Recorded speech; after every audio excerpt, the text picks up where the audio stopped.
বিসমিল্লাহির রহমানির রহিম। আসসালামু আলাইকুম। নিয়ে আসলাম আপনাদের মাঝে হচ্ছে ট্যাংরা মাছ রান্না রেসিপি, মাছ ঝোল। তো এটাই হচ্ছে আপনাদের মাঝে আজকে শেয়ার করে দেবো সবজি দিয়ে। ফুলকপি দেখতে পাচ্ছেন, আলু আর সাথে একটা গাজর আছে। এখন এখানে সব ধরনের মশলাগুলো এখানে নিয়ে নিয়েছি।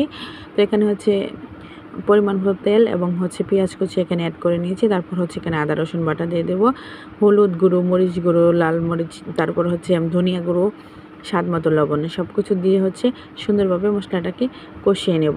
তো এই যে এখন হচ্ছে এখানে আমি দিয়ে দিয়েছি, তো তাড়াতাড়ি লেগে যাচ্ছে, এখন একটু পানি দিয়ে দিয়েছি। এখন মশলাগুলো দিয়ে দেবো। মশলাগুলো একটু নেড়ে চেড়ে 2 মিনিটের মতো সুন্দরভাবে মশলাটাকে কষিয়ে নেব। তারপর হচ্ছে এখানে আমি ট্যাংরা মাছগুলো অ্যাড করে নেব।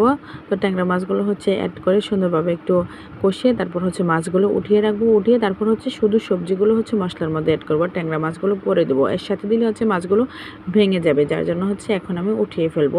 এই যে আমি উঠিয়ে ফেলেছি। এখন হচ্ছে আমি তরকারিগুলো হচ্ছে সবজিগুলো এখানে হচ্ছে অ্যাড করে নেব। তারপর হচ্ছে একটু কষিয়ে নেব, হালকা একটু পানি দিয়ে কষিয়ে নেব। তো ফিরে আসবো আবার হচ্ছে আপনাদের মাঝে 5 মিনিট পর, কষানোর পর। এই যে 5 মিনিট হয়ে গেছে, আমার কষানো হয়ে গেছে। এখন হচ্ছে আমি ঝোলের জন্য এখানে হচ্ছে পানি অ্যাড করে নেব। সো এটা হচ্ছে মাছ ঝোল, পাতলা করে মাছ ঝোল রান্না করব। খেতে কিন্তু দেশাল মাছ দিয়ে খেতে খুব অসাধারণ হয়েছিল, যার জন্য হচ্ছে রেসিপিটা আপনাদের মাঝে শেয়ার করে দিলাম। আবার হচ্ছে এখন হচ্ছে ঢাকনা দিয়ে ডেকে দেবো।